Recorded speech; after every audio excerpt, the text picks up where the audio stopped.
Good morning, everyone. We'll be starting the session in the next few minutes.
Start again.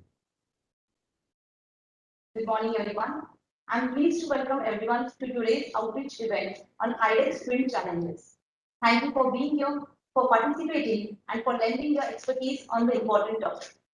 We have gathered an impressive lineup of speakers who will address important issues.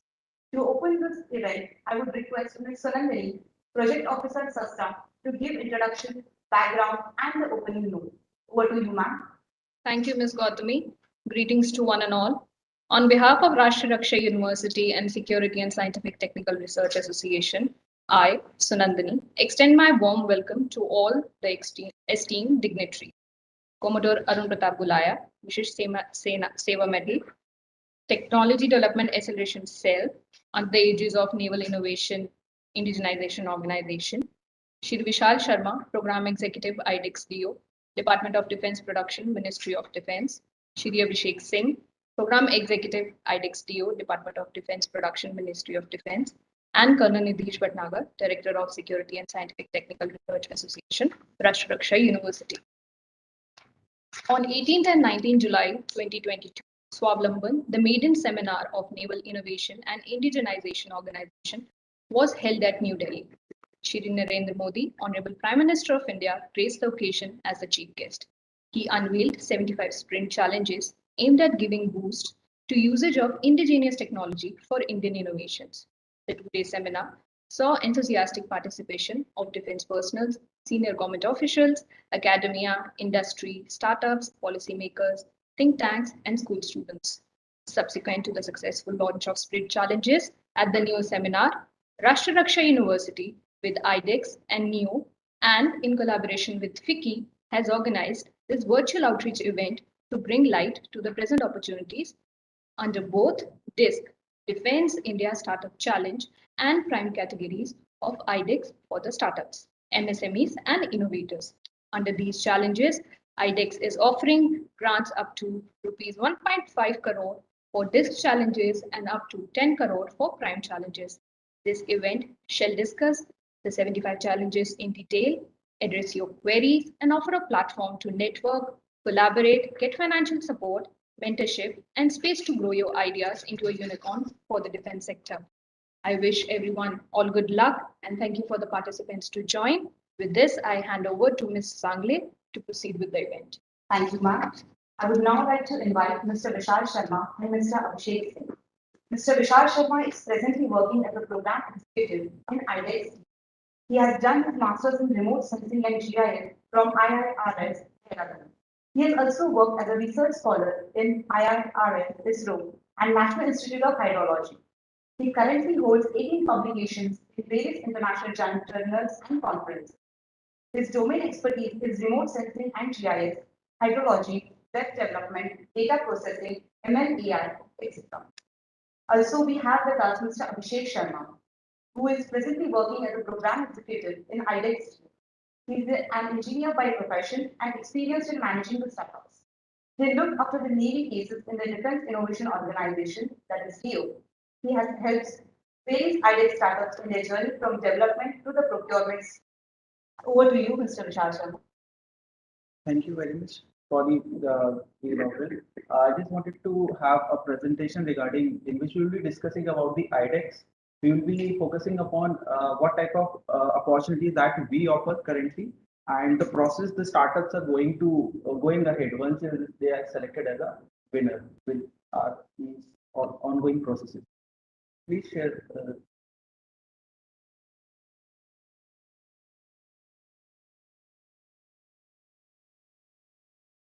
So today we are going to have an outreach session. Basically, we are. I don't. Yeah, now the presentation. Yeah.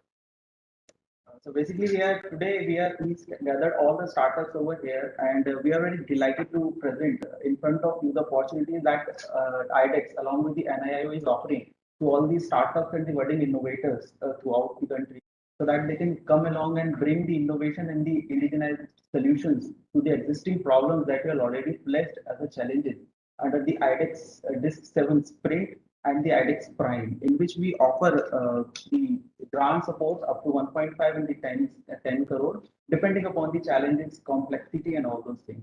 So moving ahead, I'll be discussing about in detail about the iDEX, the processes that we follow, the facilities and the structure that the startup and the iDEX follows till the procurement of the particular project that we are going ahead with the startup. So moving ahead. So basically, the iDEX scheme was being launched on the 2018, and the basic the main thing was to infuse cutting-edge technology in the armed forces and to bring the indigenization and the innovation in the defense field. So DIO Section 8 company has been formed by the Well and the HAL in 2017, and in 2018 iDEX came into picture.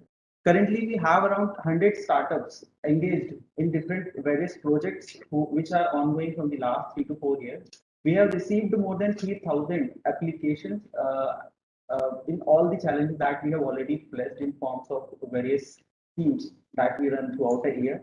We have a rapid prototyping scheme of 24 months, but with the sprint challenges, the current that we are going to place today, we are targeting it in a 12 months. We will be having a rapid prototyping through this sort of challenges.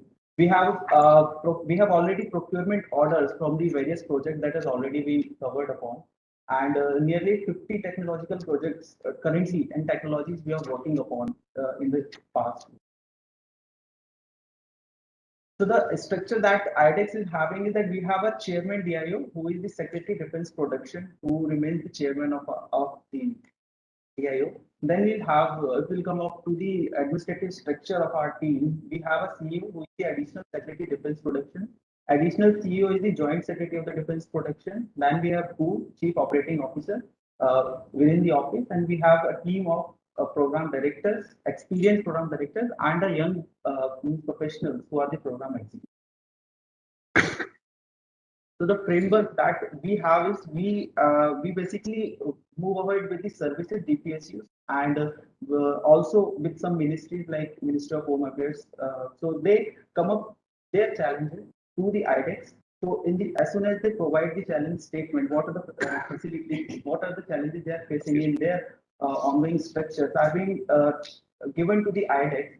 So iDEX, with the help of the program partner incubators, we place all those problem statements in the form of a challenges, and we incubate the startups into the PI that we have throughout the country itself.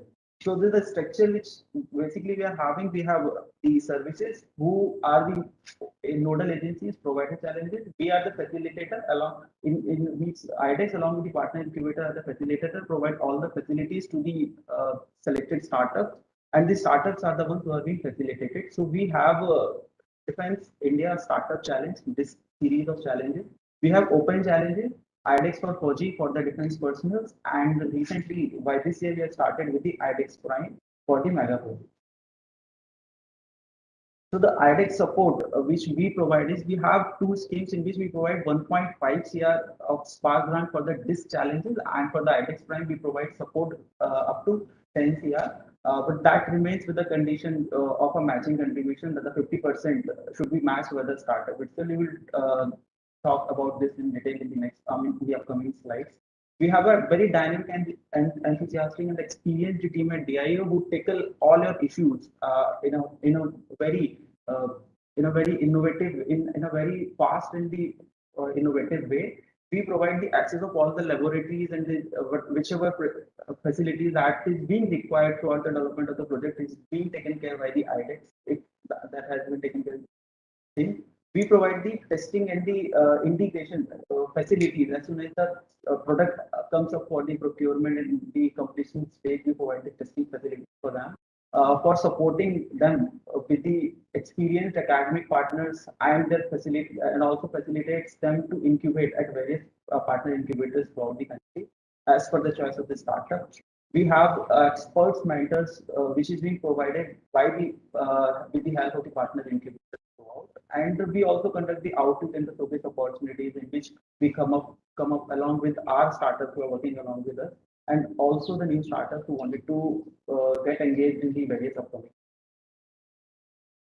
So the iDEX process which we follow, that we take the problem statement from the services, then we launch them as a challenges, and after that in the form of various schemes that has already discussed in the previous slide, then we come up along the outreach session. The current which has been highlighted is the process which we are following for the iDEX sprint challenges, in which we are reaching out throughout to various locations, engaging the new startups to get the information about the challenges, and hoping for their participation before the deadline. So the current outreach session has been ongoing right now, and after the deadline of the challenge scheme that we have already launched, we went for the shortlisting. The shortlisting of the application is taken care at the DIO office, and after that, it is being sent to the respective services for basically the sprint challenges. All challenges belongs to the Indian team, so we'll take care of that. And as soon as the applications are being shortlisted by the nodal agency, we announce the HPSC days in which the high-powered screening committee sits along with the shortlisted candidates, and we have a selection and a presentation based upon this. The panel decides that if the selected whether the startup needs to be taken forward or not. And after that, we along with the startup gives the synergetic effect in throughout the process and tries to come up with a prototype that can directly be used as a technology which the nodal agency requires. And after that, the integration of the procurement is also being facilitated as of various meetings and various types of work that are taken care of. Next. So we'll talk about the journey that iDEX has till now. So we started with the 2018. So we have iDEX launch of iDEX Disk 1. So if you look around throughout journey, we are pushing a level. We are pushing ourselves to greater levels along with the innovations. From the 2018, we have Disk 1. In the 2019, we come up with the 2 disk challenges along with an open challenge. And the next year, we come along with the showcases at various locations. We started showcasing the startups throughout, so that whatever the works, the progress, the prototypes they have developed has been showcased to the entire world to bring business to them along with their more publicity for the innovations in the Indian Armed Forces. And by in the 2021, we come up with the iDEX for 4G. So each year we are adding one more innovation and one more challenge to us. So we are also pushing our level high, and we are expecting the startups to push level. In the 2022, we come up with the Dev Connect, in which we launched the Disk 6, and now we are come up with the exclusive events for the Indian Navy, and the highest number of challenges being launched on the Swavlamban event by the Hon'ble Prime Minister on 18th of July. So that was Disk 7, in which we have a total of 75 challenges. 69 is under the Disk 7, and 6 are for the under the iDEX Prime, which are considered a mega project. So based upon 5 I's, we work basically on the 5 I's. We have the identity, innovate, incubate, and integrate, and after that indigenize. So they basically follow the 5 I's throughout the process. So fostering the defense startup ecosystem, we have a budgetary constraint of 1.5 CR for the disk challenges and 110 CR for the iDEX Prime challenges. And matching contribution, because we wanted the startups also, because the IP, the valuation and the business remains with the startup itself, and we are only facilitating them with the Spark grant. So the matching contribution needs to be. So for example, if the project cost which you are you are bidding for, you are having the project cost to be 1.3 crore. So that needs to be the 1.5. 50% of that particular budget needs to be provided by the iDEX grant. It is limited to the 50% or the highest as 1.5 CR from the iDEX, and the rest of the cost needs to be managed by the startup. So it comes out to be that not only that it comes out to be the cash component, but there are some other in-kind and the IP. There are so many which the cash contribution can be bring down to a little lower. So that needs to be taken care. So for applying, as soon as you go with the PDV structure, you will come to know that how you can bring down your cash component little less to the matching contribution that is being provided by the iDEX. So the mode of application which we follow is the disk, prime, and the open challenges. So currently we are here for the disk and the prime, in which the application, the challenges are already known. In the open challenges, basically the technology which the startups think that can be infused by the various defense needs to be considered. So they put their ideas over there, and they were being shortlisted. But currently we are here for the disk and the prime, in which the challenges has already been given by the and the startup need to go through them and had to find out the ways in which they can solve that particular problem and apply through our portal. And Atmanirbharta, because we are seeding India's own world inside with the world-class companies to emerge over there and come up with the various innovative and indigenous technology. So next week. So if we look around the reach, if you if you will look around the reach of the partner incubator that we have throughout India, that we have 14 partner incubators and it is being located throughout the country and the location is already marked on the map. So we have 14 partner incubators throughout country and the startups as a current, we are even increasing the number of the partner incubators coming months or a year. As soon as we'll get the requirement of the more PI, we are happy to go with them as well. So currently we have 600 plus applications, 125 innovation challenges are already being hosted, and every coming months we are having one or more challenges and ongoing processes that are being going, and already we have so many startups working upon, so that process is taken care by the PI along with the IIT. So the cutting edge technologies, because we always focus upon the dual use technologies that can directly be infused by the public domain as well along with the different startups. So the technologies that are being considered only in the public domain are also useful for the defense forces also. So if someone is thinking that they are not from the defense background or something like that, they can simply come up with those cutting edge technologies. So we have pledged some of the technologies which are very means intuitive or very high high caliber in the public domain, but these are also being required in the defense. So the startups who are working in these domains can also look upon and come up with the solutions to the problems that we have already flagged up. So we follow the all paperless ecosystem in which we provide the online process for application along with the as soon as the application is being shortlisted, and after that you come up with the agreement, and rest of the all the tasks has been taken care by the iDEX portal, which we follow, in which as soon as you complete your milestone, because each project has a certain limitations in which you had some deliverables at every month or so. So for that we along with the startup had to decide with the nodal agency, they decide certain milestones. So as soon as you clear a milestone, you clear it on the portal and it is being approved by the nodal officer and the PI. So this is being reviewed through the iDEX online portal that will come in picture once you're being associated with the iDEX. So as soon as you go ahead with that process, so we follow the paperless ecosystem in which the release of the tranche is very much faster. As soon as the milestone is being completed within a week or less than 2, 3, 4 days, the process goes and the tranche gets released to the respective startups depending upon the program. So we have various showcases. So this is the showcases that we all have at the Swavlamban, in which we launched this sprint. Hon'ble Prime Minister Shri Narendra Modi launched that, but the series of challenges that we have, 75 challenges, which is 69 and 6 challenges for the iDEX Prime. We next page. We have showcases from various other also. This is next. We have showcases like we have startup month, and we organize which wherever there is defense based startups, either the Def Expo, startup month, and commander conference. So everywhere the iDEX has its window in which the startups who have already developed the prototypes are being showcased at the form of the galleries and such sort of showcases, in which the startup also get opportunity to bring down their project to the entire world. Whoever visits over there, they get the in this way the business opportunities also comes up to the startups working along with iDEX. Next.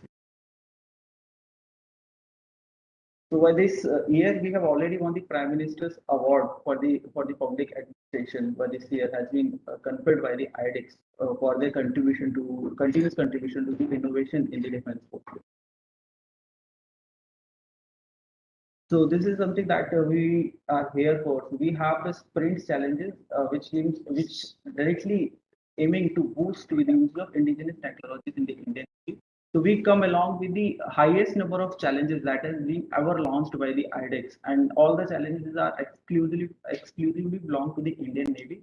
So we have 75 new indigenous technologies, and we are targeting that as soon as and the thing is that we have a very strict timelines in these sprint challenges, because we had a target of inducting all these 75 technologies by the 15th of August in 2023. So the target is high. So our expectations to the startups are also very high regarding these sprint challenges. So will come along with the processes. Next week. So now currently we will show the launch video that has been placed for the sprint challenges. So the launch video for the iDEX this 7 and the iDEX Prime sprint will be showcased to you. Play.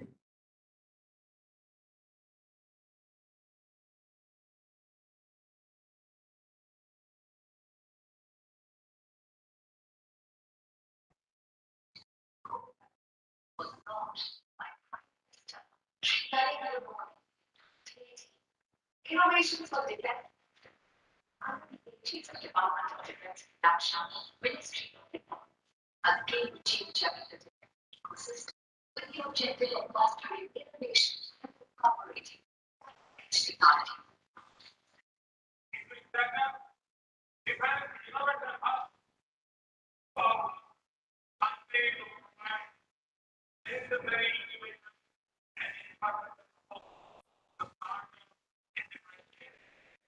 In the last 4 years, 123 challenges have been hosted through this program.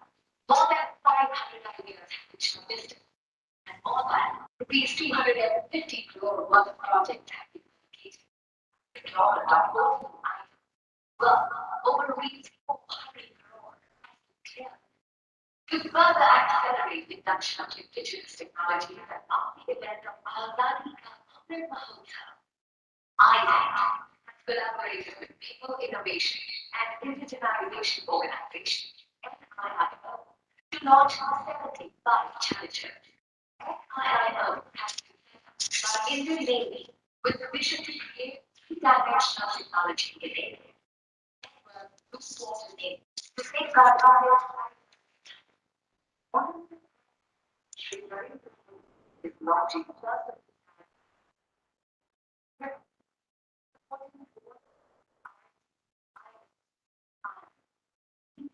with 75 challenges and the best set to rupees 1.5 iDEX rupees 10 crore.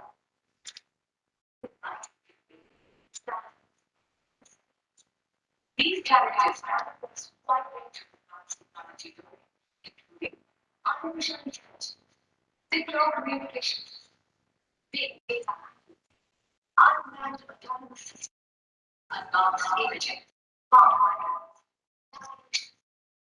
finance, system engineering, and other next-gen technology, accelerating towards our commitment.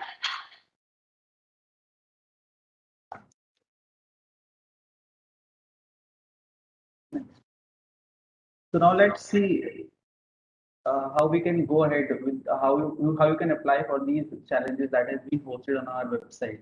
So once you'll go to the iDEX.gov.in, over there you will find on the header there is one iDEX challenges being listed over there. In the headers, you just click on the iDEX challenges, and after the iDEX challenges, a series of tabs will open up below. So where you can find the disk 7 and the iDEX Prime tab over there. So once you click on it, you will be able to reach out to the page of that particular challenges. Rest of the challenges are already been closed, but you can open them and can see the number of challenges that has been posted on with the iDEX. All exist and what type of project that that the armed forces require. So once over there, you just to see the challenges, you can click on the tab over there. The particular PDF will open up. In that PDF, you will find the details of all the challenges along with the technical specifications that are made public over there. You will also find the future expectations for that particular project also being flashed over there. So you can get the more details regarding that specifically for the 75 challenges. The PDFs are over there. So and if you as soon as you get through the challenge, you can go for the apply now. This 7 sprint. The tab is being will open up at that particular page. So click on that. You will come up with the application. The fill application form is very easy, in which you had to provide the basic details regarding your name, organization, along with some of the basic details. You will have a pitch deck about your organization, your your means resume etc. needs to be uploaded in the form of the PDF over that particular. And once you'll upload your resume, your pitch in the proposed solution to the problem statement, you can submit your application. As soon as the application is being submitted, that comes up to our database, and after the deadline, you'll start analyzing and shortlisting. The iDEX Prime also the same process needs to be followed, but instead there are two tabs you will find once you click on the iDEX challenge. There is one for the iDEX Prime sprint and one for the iDEX 7, iDEX 7 sprint. So just click on it if you wanted to apply for the 6 specifically mega projects that are under the iDEX Prime. Process follows the same.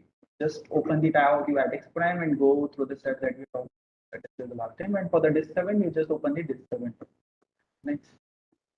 I'll just show you how the form look like as soon as you'll go ahead applying. So you'll have a category in which you can select the category, and then you'll have a startup name you can write down. So in the category, you will have the 69 challenges that comes under the DISC 7. So that will come along. So select your challenge and you can proceed your basic details. You'll fill your name, gender, and everything that you wanted. And after that, you'll find that in the below you'll have a resume PDF that you had to upload. So prepare it before applying, and also the your photo, or there's some the pitch deck and the proposed solution that you're making. So just write down your proposal for in the form of a PDF or a PPT, whichever way you wanted to give us a solution in the form. And after that, come upon this application form, fill out the basic details, upload your already completed solutions and proposed solutions over here, and then submit. You can submit down the application. Next. So this is the second half of the application form which I was talking about. So this is a very easy way in which there are only a one-page form that is the basis that you can apply ahead. So it's a very easy process in which we can go ahead by application form, and you can apply for these challenges. Next page.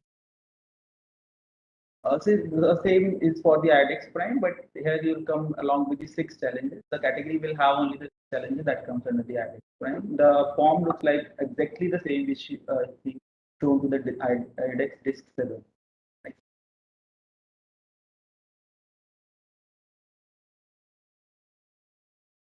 So it's throughout the process I had come along, and if you have any queries regarding the process now, you can ask in right now in the chat section also. We can tackle all those questions in the discussion that we are having in the last of the program. Because we can have our winner who can actually share the experience with us, how they have gone about the journey with the iDEX. Can we have the earlier around? So we have already invited one of our winners who has been associated with the iDEX. So he can share his experience of working with the iDEX and the facilities that he got through this process of challenges and procurement. So he'll come along and share his experience. So let's hear him also.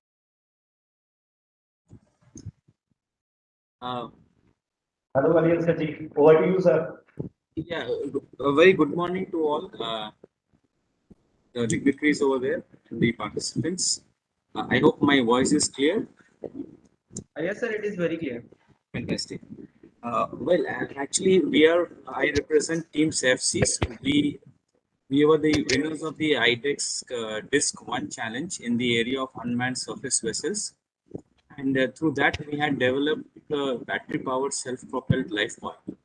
So as the name suggests, it's a self-remote operated lifebuoy which can be used for saving drowning people in event of man overboard in ships or at beaches and other places.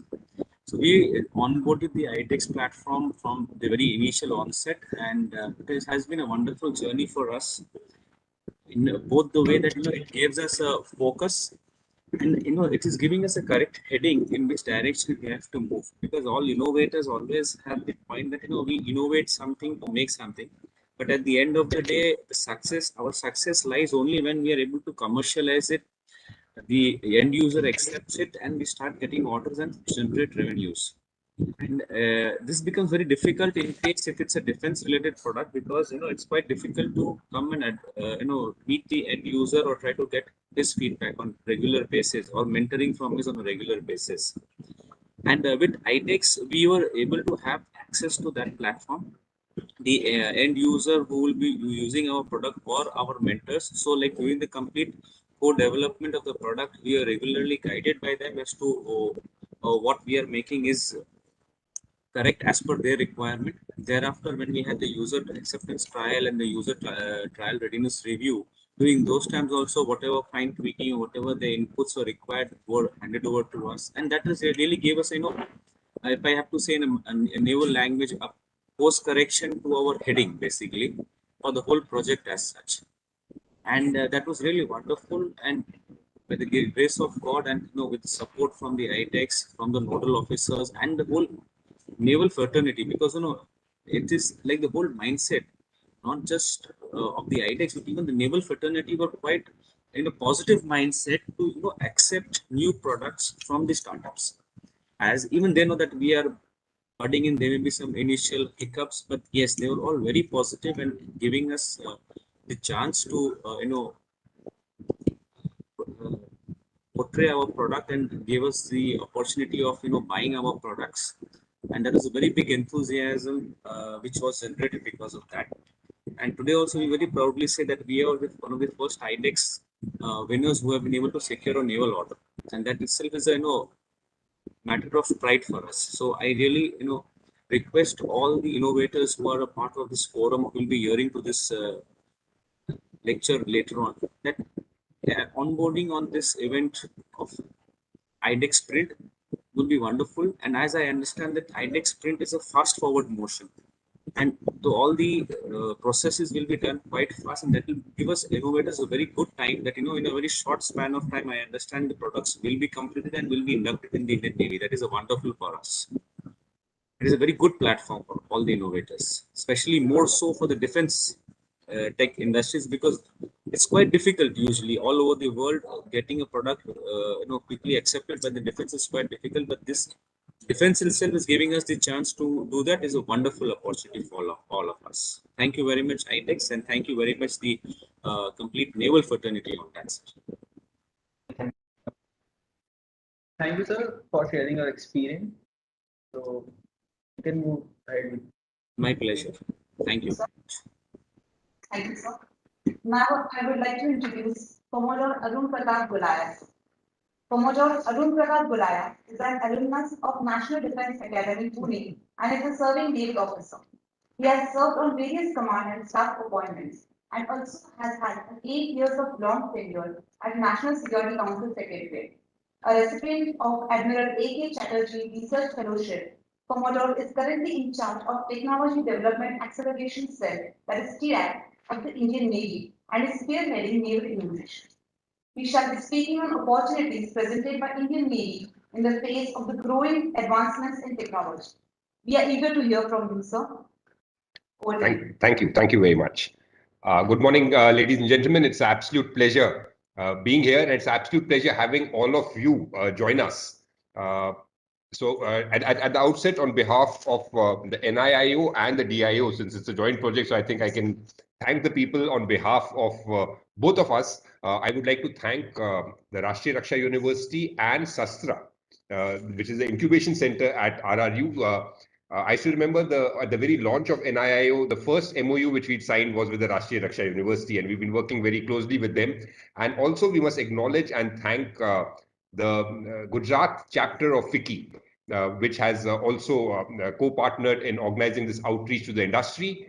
So though this outreach session is not about us, it's about you, the industry partners and the other people who joined us. But very briefly, for those who might not be aware about the NIIO and Sprint and the background and how it came to this, I should very quickly tell you about what is NIIO, what are the changes which we made for the academia, for the industry, for the users themselves. With that, I will then move on to the cases. I cannot go into all the cases, though they are there on the iDEX website, as was already covered. But we will take on any doubts which you may have in the question and answer, but I will give you the flavor of the type of cases by covering maybe 5 or 6 as representative and giving the thoughts about how you should not really go into the details of what each case is, but the idea behind it, because I think that is what is more important. So to begin with, I'll cover the NIIO, or the Naval Innovation and Indigenization Organization. As most of you would be aware, the Navy has been at the forefront of indigenization for many years. The decision which was taken in the early 60s to start constructing warships in India has actually helped create the ecosystem. We started our own Directorate of Naval Design.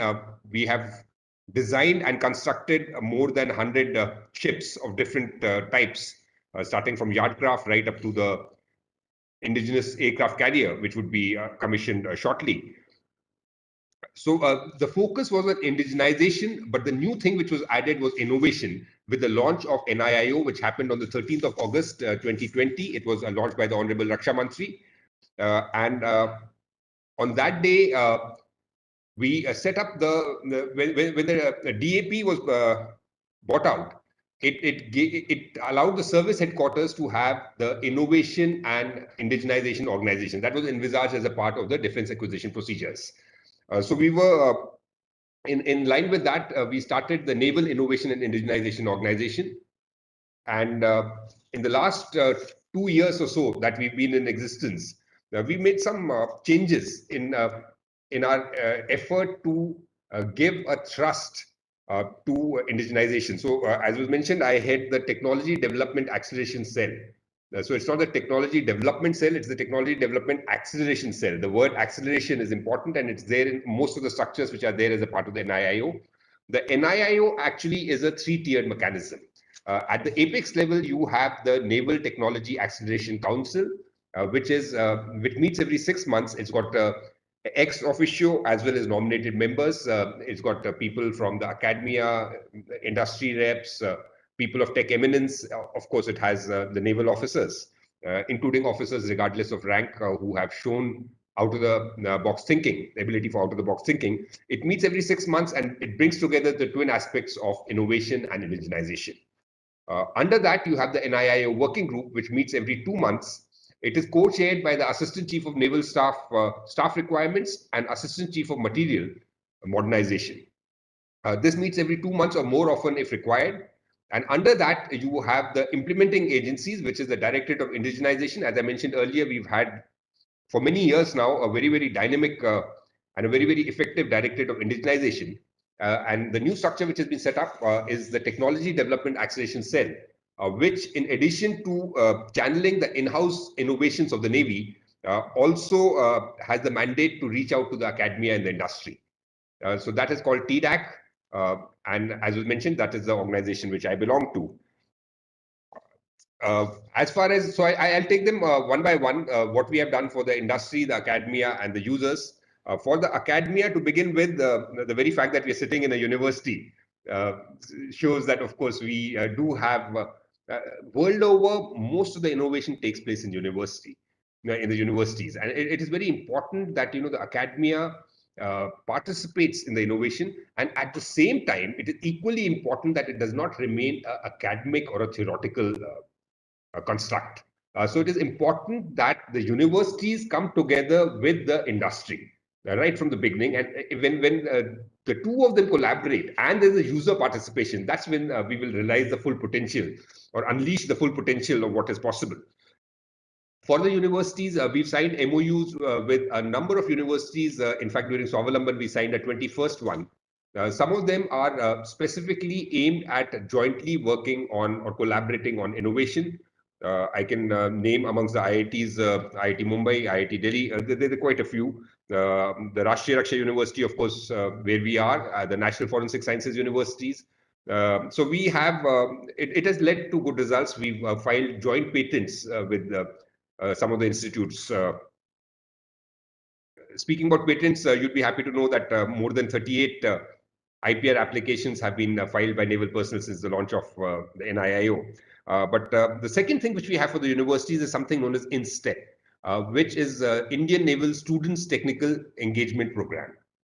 So we also sign MOUs with universities as INSTEP knowledge partners. The aim of that is to ignite the young minds, where we give a chance to the students. They can come up with a problem statement from their own, or we have a competition for them, which we call it the INSTEP Open Challenge. One of them is going on right now. 3 problem statements have been given. And when the students submit their ideas, we handhold them, we tell them about what exactly the constraints in a maritime or a naval environment is. We provide them with a 5-month online internship. And at the end of it, of course, the ones who are selected, they get the certificate. And for the challenge, whoever wins it gets to spend some time with the Navy, gets to go out to sea. And that, I believe, is something which really does excite the students. Visit to a aircraft carrier or a submarine, or maybe actually spend a day at sea. So that's to engage the students. It's called INSEP. Coming next to the industry, for the industry, we have started 2-3 things. The first is we have started recognizing deep tech niche firms as innovation industry partners. The aim right from the beginning for NIIO was to move beyond a buyer-seller relationship. It is not that we cannot continue seeing the industry as vendors. We see them as partners. So when we sign, the procurement, of course, will happen as per the laid down procedures. But when we sign a MOU or we sign an NDA, essentially, what we say is that we'll help you develop a world-class product. And for that, if you need access to ships, submarines, aircraft, we do provide that access and help you better understand the naval problems.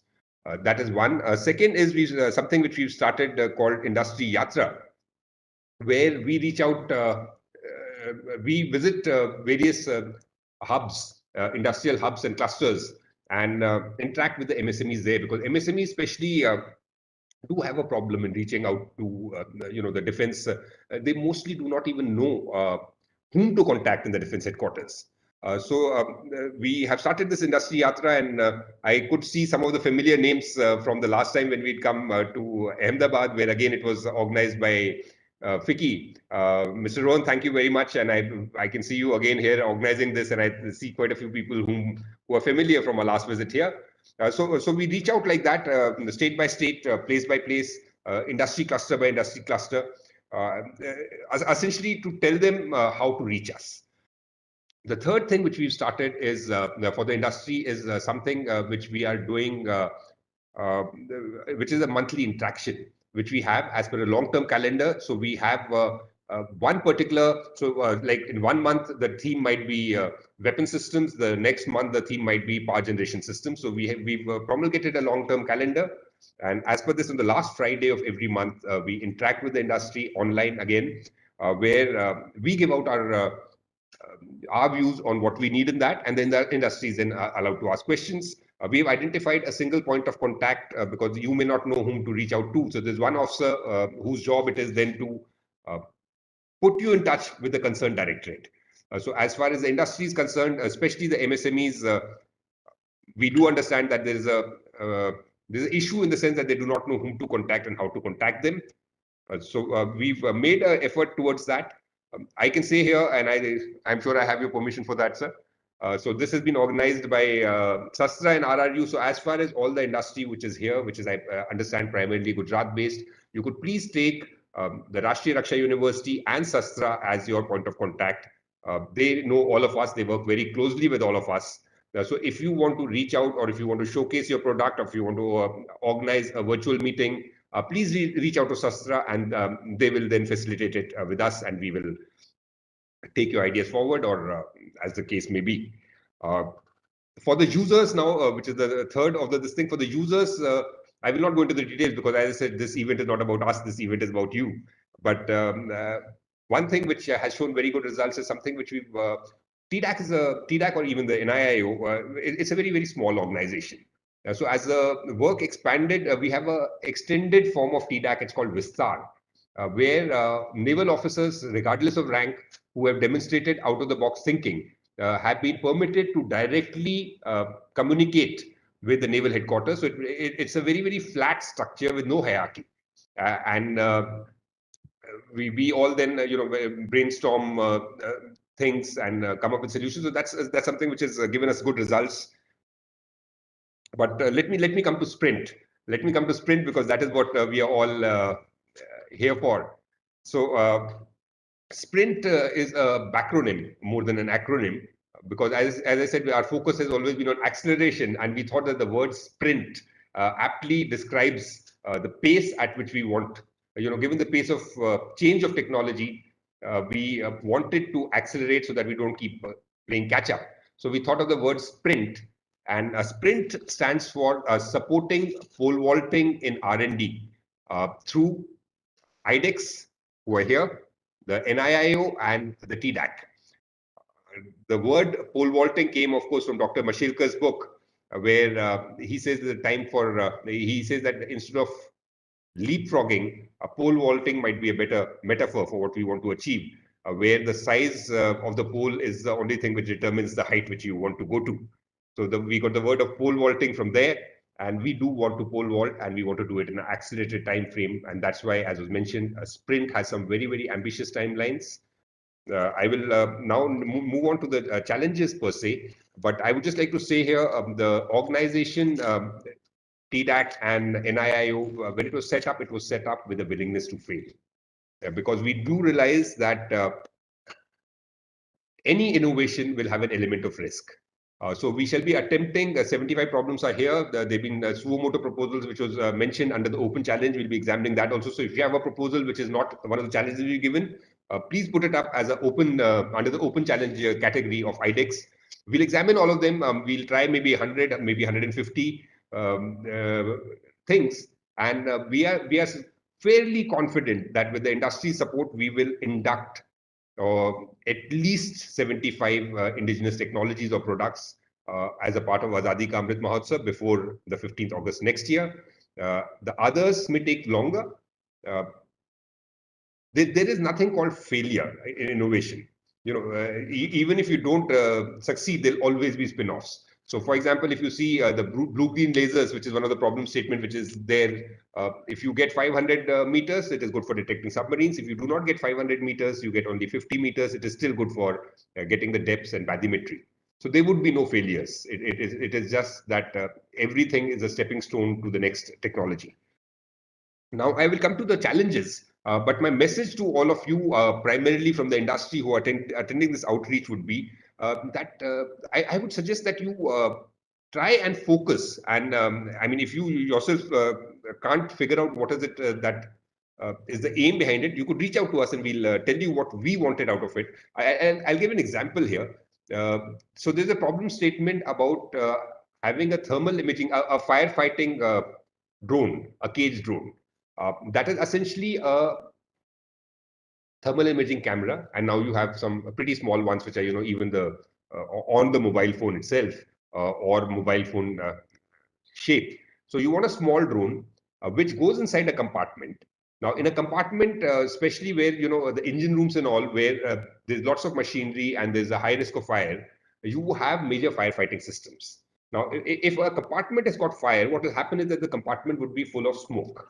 Now, in that smoke, you may miss out that a person is there. The compartment already has a major firefighting system, which may be a CO2 based or halon based. Or so what you do is when you operate that system, then that gas smothers the fire by cutting off the oxygen. If you release carbon dioxide or some other inert gas like that in this thing. But if there's a person who's say unconscious due to the smoke and who's in the compartment, so it's a very, very difficult decision. You have to make sure before you operate the major firefighting system that there's nobody alive who's inside. So for that, if you have a drone who goes inside that with the IR, can see through the smoke, with AI can make out that it's a human form and tell people that there's a person there who may not be conscious. So that is the aim. So why I said you focus on the idea. Now, we've been asking questions, we've been getting questions from firms, how much should the weight of the drone be? What temperature should it go up to? If it is for firefighting, should it go up to 300 degrees centigrade or 400 degrees centigrade? Why do you need a cage? So we do not really need a cage, but inside a ship, it's a very, very cramped compartment. There'll be various ladders, there'll be pipes going everywhere in the engine room. There would be the machinery itself.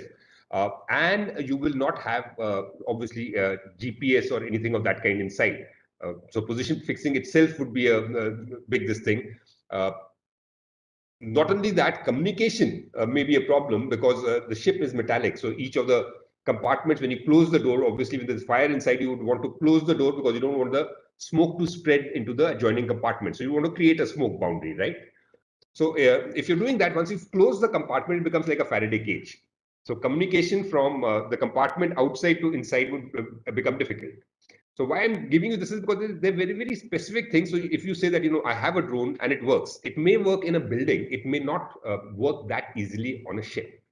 So that's why we thought that in addition, of course, to the sensors, because if you have a wall on a ship, we don't call it a wall. We talk about deck heads and decks and bulkheads. So if it is going close to a bulkhead or any machinery, with a sensor, it should be able to know that it should not collide. But let's assume that it does collide. Or the space was very cramped, so it has to go in that. So if it is going there, if it's got a cage around it, then instead of the rotors getting damaged, it just touches and it rolls along and comes out. Or so that is the aim. So once the intent is clear that the aim is to go into a compartment which may be filled with smoke, which is a very, very cramped space, and in that space, through the smoke, using IR, detect the human and detect the seat of fire. In a compartment which is filled with smoke, you may actually not know, and you cannot spray water all over because the fire may actually be in that corner, and you may be focusing your firefighting efforts here because you do not know where the fire is. So if the drone can just tell us that the seat of fire is there, that's where the smoke is throughout the compartment, but the seat of fire is there. So I've just given this one example to show you that the concept is what is important, not the QRs. Not the specific requirement that the drone should be lesser than 250 grams or 500 grams, or the specifications of the camera should be that. That, of course, will happen. But if you have understood that this is the requirement which we have, then you can come up with suggestions and we'll discuss the suggestions. We'll refine it. Maybe you come up with a better suggestion than what we have thought of. So that's what I wanted to say, that focus more on the requirement rather than the weight, length, height. Those things are details which will follow, of course. But at the current stage, I think it is the idea which matters more than the specifics of the product. So that's what I wanted to say. I will not go into the challenges one by one. There are quite a few, 75 actually, which are there. So we will ask during the question answer time. We will take. If anybody has doubts about this thing. So I've taken the example of the drone. There's another one. I'm taking the examples of drones because, I do understand that there are about 300 drone manufacturing firms in India already, which is something, that's one thing which everybody's interested in. So I'm taking drones again and again. Some other things like blue-green lasers or something would be more niche. But in drones, again, there's something which is there for the FOD. FOD is the foreign object debris, which is in airports. You have, there may be a small nut, or there may be a small some piece which is a foreign object which is there, and that gets sucked into the aircraft's intake, and that can damage the engine. So before the thing takes place, you have to make sure that there's no object there. So for that, again, we are proposing it could be drone-based, it could be vehicle-mounted. We have not specified drone-based, but if people ask that can it be drone-based, yes, it can be drone-based. We would prefer a vehicle-mounted one where you just have. Somebody said, can it be a fixed thing? Yes, it can be a fixed thing. But as per me, if you have a fixed thing and you have multiple, given the length of the runway, it may become more expensive. Otherwise, just a simple camera which has surveyed the area once.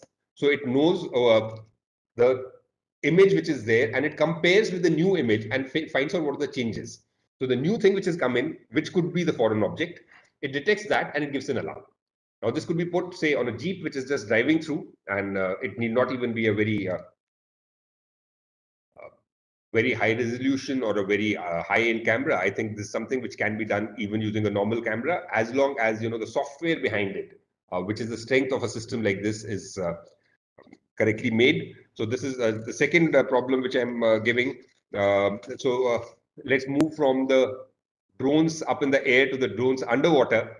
There's a problem statement which is there for a tethered underwater ROV for underwater inspection and repairs. Now, this again, I am aware that some of the firms are already there in India who are making it, but our requirements are slightly different. Our requirements are not for the ones which are used for inspecting tunnels or dams. Those are there. We are aware of the firms also who are making it. But this one is for carrying out inspection on a ship, and more importantly, if you can give us, it's asked for 2 arms, so it can also do the work. If you can provide fully dexterous arms, that means you may need to have 2 cameras if you want to have the right perception of depth. So what happens in that is, suppose I'm an operator, so instead of the diver going inside, I could be sitting on the surface, I'm wearing gloves, and as I move my fingers, the tethered UAV down below replicates what my fingers are doing. So if I want to open a nut, or if I want to pick up a tool and move it, the amount of pressure, is that possible? It is, of course, being done globally.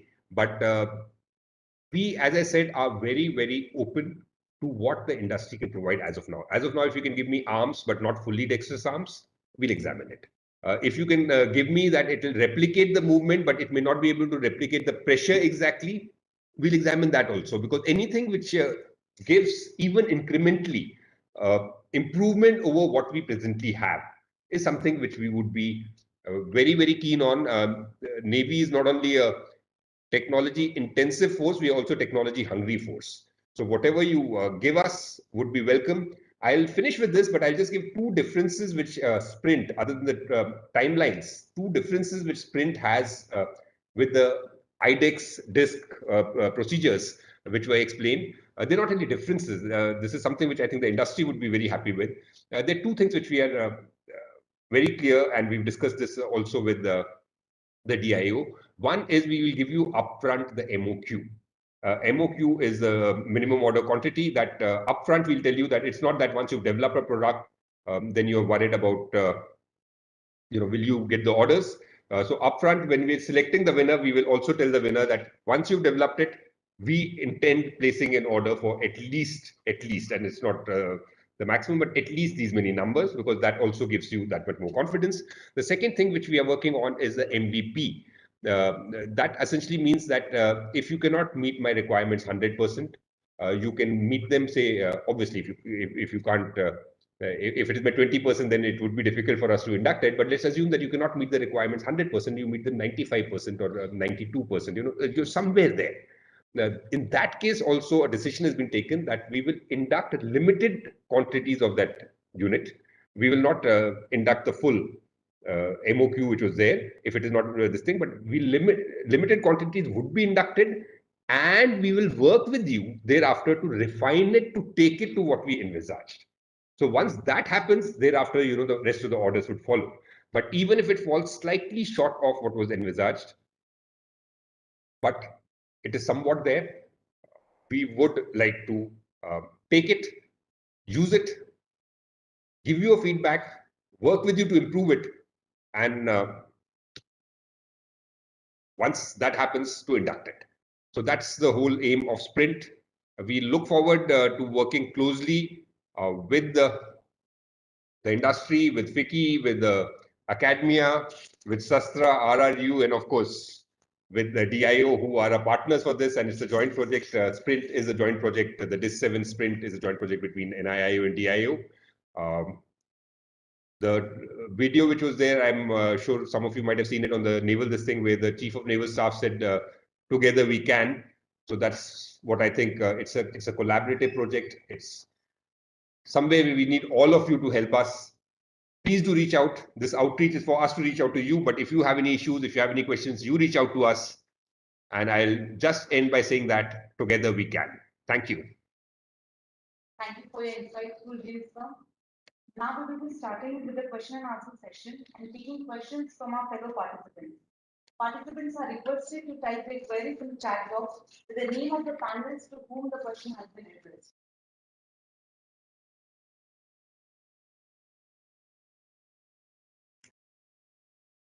So there's a question from Mr. Haseem Vaidya, founder of H Vision and Innovations LLP. Vision has invented a wallet that allows blind people to identify currency notes and also determine if they are authentic or fraudulent. Okay. Vision So what is the question? So he wants to know how can that scheme be useful to him.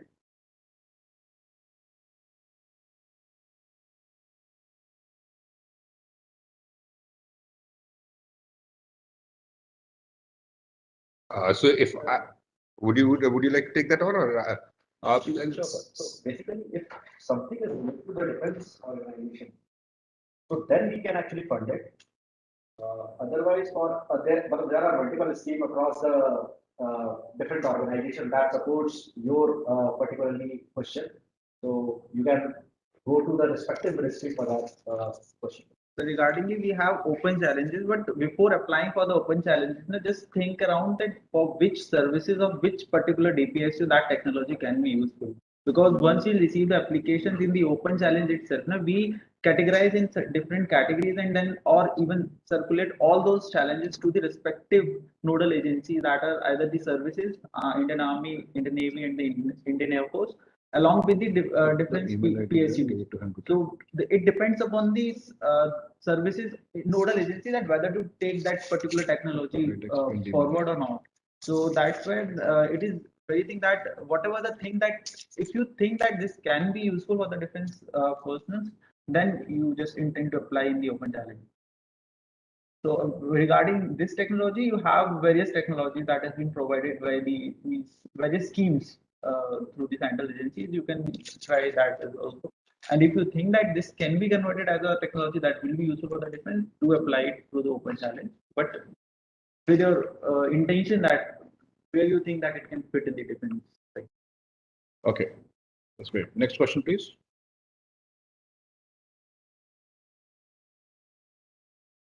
The next question is regarding challenge number 11. Akshay Singh, please share, is it similar to AI mine detection challenge recently brought by Army into iDEX?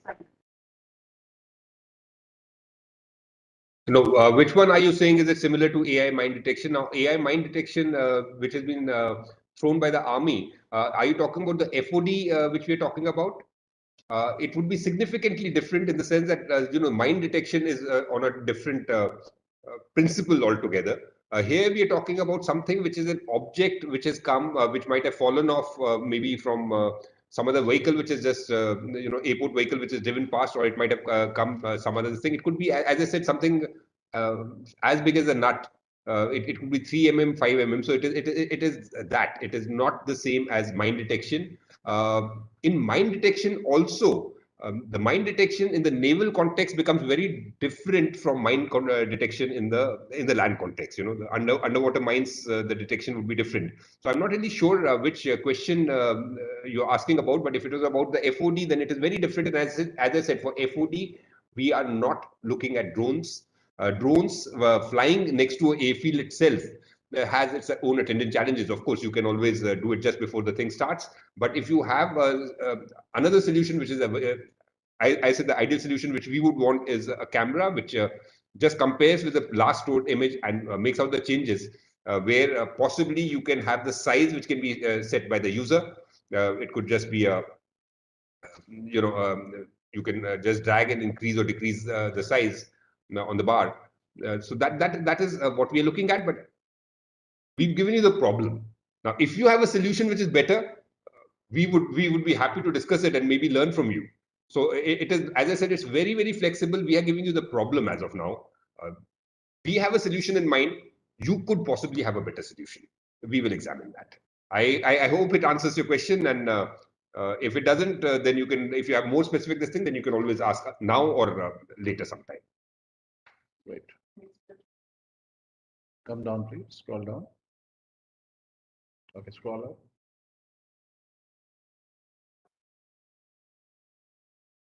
Okay, I think the question there was, you asked about whether it is similar to the mine detection system for naval helicopters. No, it would be very different because the mines which are underwater, if you're detecting it, you will have to use other methodology for detecting it rather than. So, for example, you have the magnetic anomaly which might be there.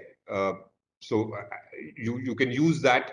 Or some other methodology. So it is not the same as what is there for the army. Detecting a mine which is underwater, submerged, is very different from the challenge which is already out for the army. Can you go to the Q&A, please? On top? Yes, Yeah. please. Yes. Okay, the same question is there. Go back to the chats.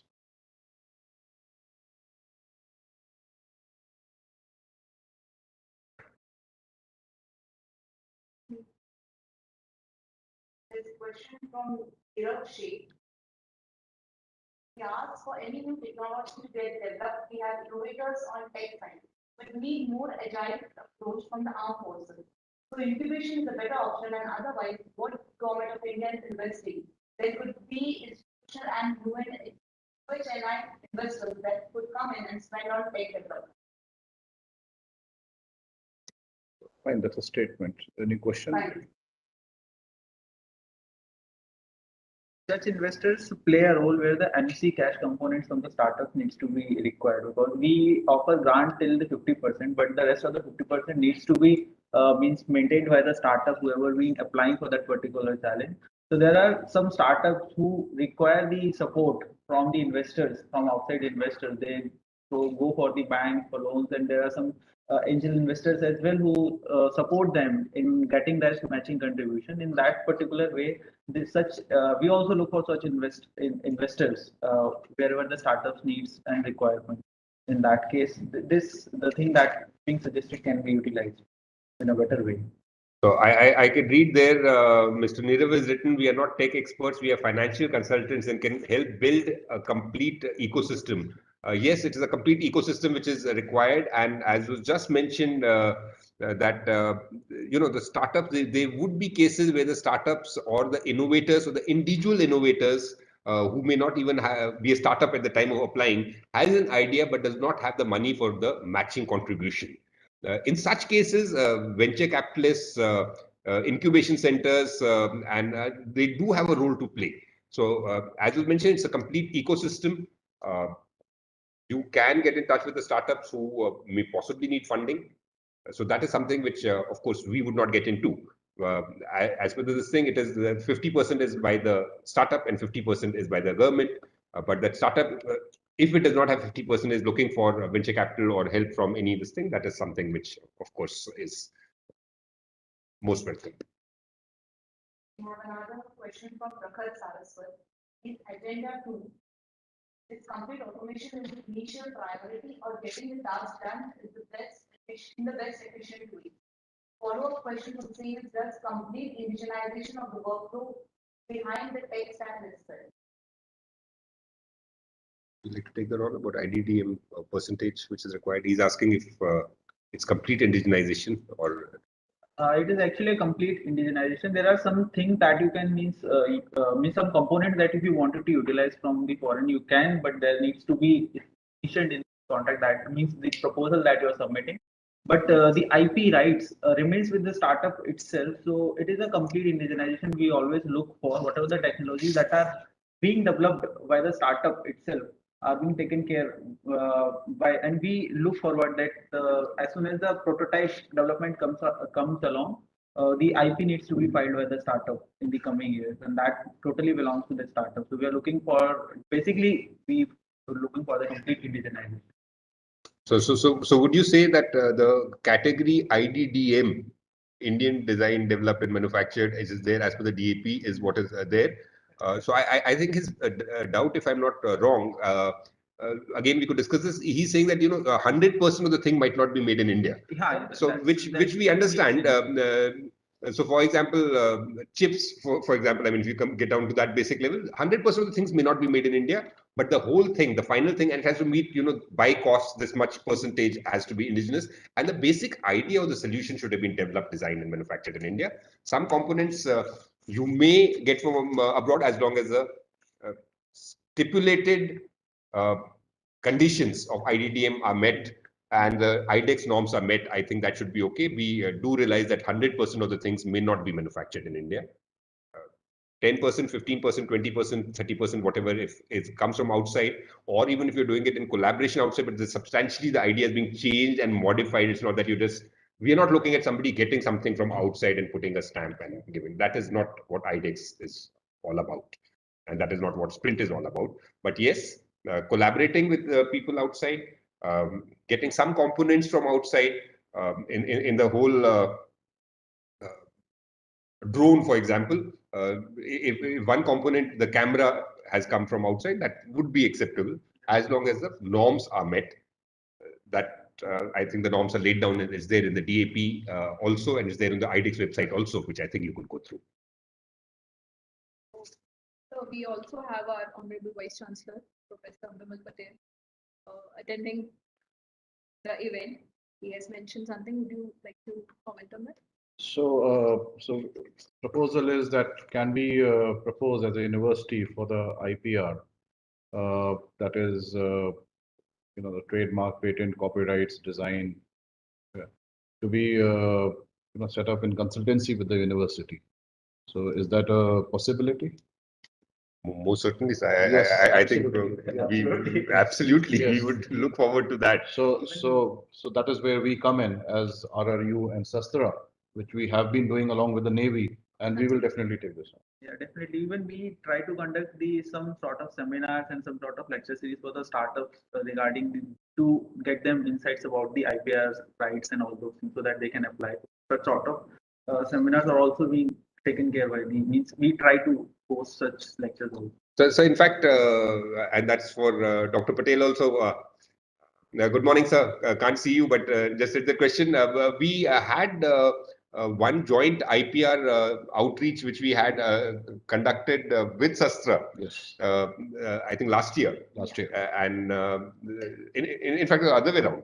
RRU had conducted it, and we had participated and collaborated on that. So we would look forward to any help which we can provide.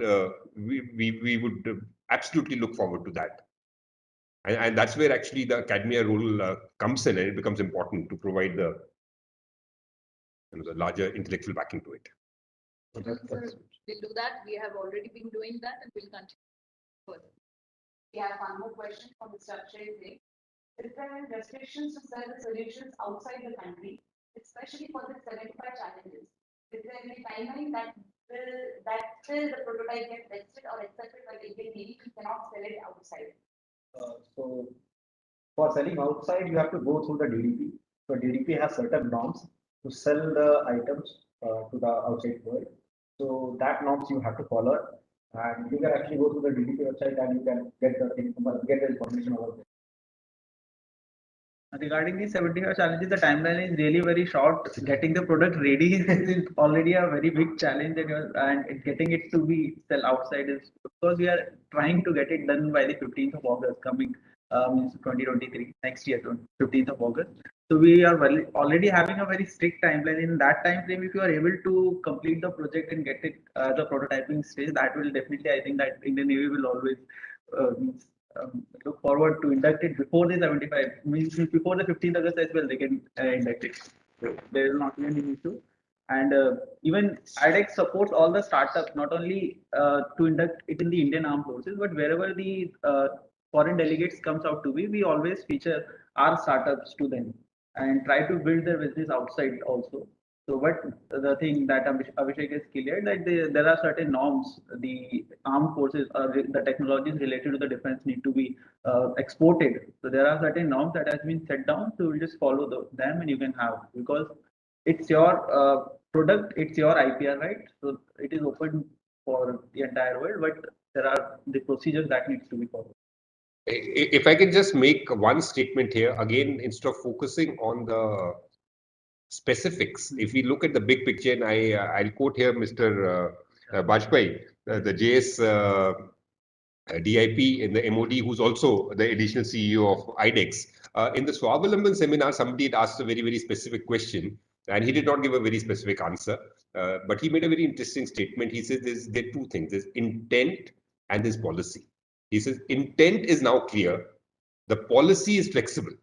So I would say let's keep it at that. The intent of the government, intent of iDEX, intent of everybody would be that India should become a defense exporter.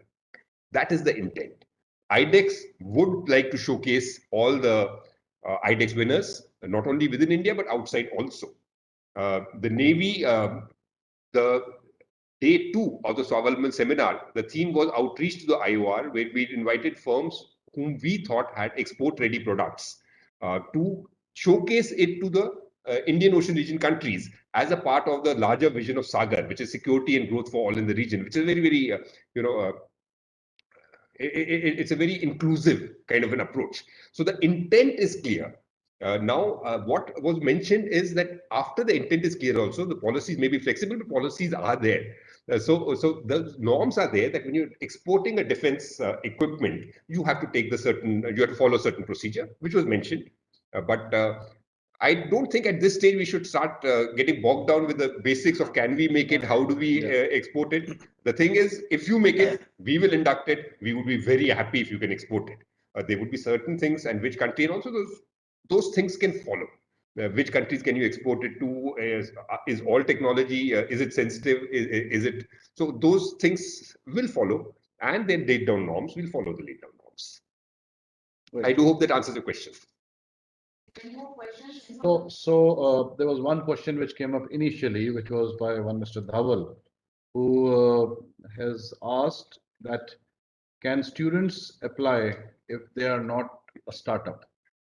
So I'll request iDEX to. Actually, students, we have, if you look around, even the website, everything, even the introductory launch videos, we also look around. We have especially mentioned the innovators. And in that category, there is nothing like that. They are categorized as the students or someone who is working. So innovators as a whole means everyone comes into that picture in that particular word innovator. You can apply as an individual innovator, and as soon as the means you got selected by the committee along with the team member, you can have a startup. Because before getting the agreement, we require a legal name. For that specific reason, you had a startup name. So once you are selected, there is a means you will get some time in which if you can get the startup registered and can get this agreement for the process, that can also, that also there are certain cases which has already been Abhishek knows that there are some individual innovators who work the contract and they get their startup signed and then they start working along.